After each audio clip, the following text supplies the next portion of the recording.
ఓహో చుట్టూతో మట్టి పెట్టేసేయాలా గాలి పొగపాకుండా ఉంటుంది లోపలికి. అంతేలే అంతేలే మట్టి పెట్టేసేసి ఇప్పుడు దానికి నిప్పంటిచ్చేస్తారా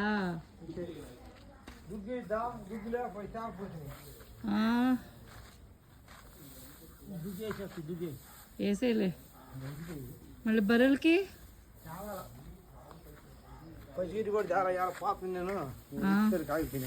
అదేలే ఎండుగడ్డ వేసేసేది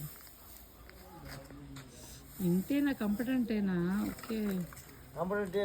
దుగ్గు కావాలా తంపటి తంపటి కూడా మండుకుంటే మండుకునే వస్తాయిలే అవి మండుకుంటాయి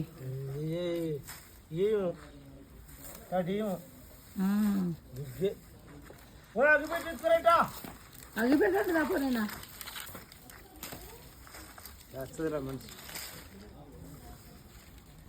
మనిషి పక్కలేదు దుగ్గా